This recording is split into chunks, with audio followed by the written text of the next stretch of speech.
ఇక మార్నింగ్ 9 అయితే అవుతుంది. పంతులు గారు పెట్టిన ముహూర్తం దగ్గర పడిపోతుంది. ఇక అందరూ బయలుదేరి వెళ్ళిపోవాలని చెప్పేసి నారాయణరావు హడావిడి చేస్తుంటే ఇక అందరూ ఇక కార్లన్నీ ఎక్కి చుట్టాలందరూ ఇక అనసూయ అందరూ కూడా బయలుదేరతారు. ఇక్కడికి వచ్చేసేస్తారనమాట. క్రిష్ వాళ్ళ ఇంటికి వచ్చేసరికి ఇక గ్రాండ్గా వెల్కమ్ చెప్తూ ఉంటారనమాట. నరేష్, కళ్యాణి వాళ్ళ చుట్టాలు అంతా కూడా ఇక ఇవన్నీ తీసుకువెళ్ళి అన్నీ లోపల పెట్టించేసి ఇక అందరూ కబుర్లు చెప్పుకుంటూ ఉంటారు. ఇక క్రిష్ని, రాధని ఇక వాళ్ళ రూమ్లోకి తీసుకెళ్ళి ఇక రాధ ఇదే మీ రూమ్ అని చెప్పేసి చెప్తే ఇక వాళ్ళంతా కూర్చొని మాట్లాడుకుంటూ ఉంటే క్రిష్ నాకు పని ఉందని చెప్పేసి ఇక ఫ్రెష్ అయిపోయి బయటకైతే వెళ్తాడు. అరే ఉండరా భోజనం చేద్దువు అందరూ కలిసి రాధతో పాటు కూర్చొని నువ్వు కూడా తినాలని అంటే వచ్చేస్తాను అని చెప్పేసి వెళ్తాడనమాట.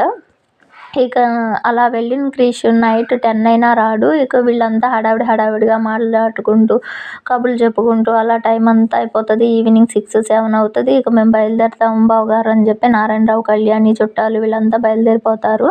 మళ్ళీ ఇంటికి వెళ్ళేసరికి లేట్ అయ్యిద్ది హైవే మీద అనేసి అంటారు. ఇక ఏంటంటే ఇక అనసూయ మాది ఇక్కడే కదా అన్నయ్య అని చెప్పేసి నేను ఇటు నుంచి ఇటు వెళ్ళిపోతాను, మాకు ఒక హాఫ్ అన్ అవర్లో నేను వెళ్ళిపోతానని చెప్పేసి అనసూయ వాళ్ళది హైదరాబాదే కాబట్టి ఇక అటు నుంచి అటు వెళ్తానని చెప్పి ఇక నరేష్ వాళ్ళతో తప్పకుండా మీరు అందరూ మా ఇంటికి రావాలి, క్రిష్ని, రాధని కూడా తీసుకొని ఒకసారి రండి అని చెప్పేసి ఇక ఎటోళ్ళటు బయలుదేరుతూ ఉన్నప్పుడే క్రిష్ గురించి అడుగుతూ ఉంటే బయటికి వెళ్ళాడు అని చెప్పేసి చెప్తే ఇక ఫోన్ చేస్తే స్విచ్ ఆఫ్ అని అయితే వస్తుంది. ఇక నరేష్కి కోపం అయితే వస్తుంది. ఇలా ఇంట్లో ఇంతమంది ఉంటే ఇప్పుడు ఎందుకు వెళ్ళాడు అన్నట్లు.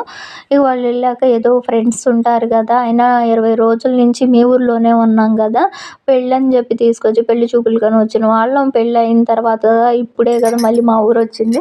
ఇక ఫ్రెండ్స్ని వాళ్ళని కలవడానికి వెళ్ళి ఉంటాడు.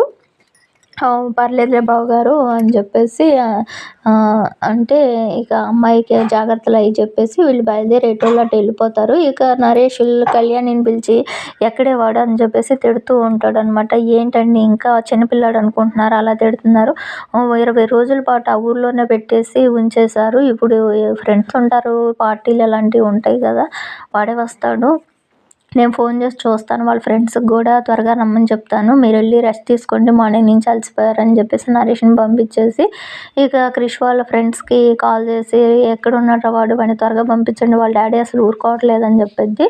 ఇక్కడ ఏంటంటే ఇక నా క్రిష్ వెళ్ళేసరికి ఫ్రెండ్స్ అంతా ఏంట్రా అంత హడావిడిగా ఎందుకు పెళ్లి చేసుకున్నావు, ఏంది ఇది అన్నీ అడుగుతూ ఉంటాగానే అది అలా అయిపోయిందంటే మరి రాదని నన్ను మాకు పరిచయం చేయవా అంటే పరిచయం చేస్తాను అని చెప్పేసి అంటాడు. సరే అనేసి ఇక మాటల సందర్భంలో మీరా అసలు నా కాల్ లిఫ్ట్ చేయట్లేదు, ఎక్కడికి వెళ్ళిందిరా అంటే నీకు తెలియదు కదరా, నువ్వు పెళ్ళి ఇలా ఉండేసరికి నీకు చెప్పలేదు, తనకి యాక్సిడెంట్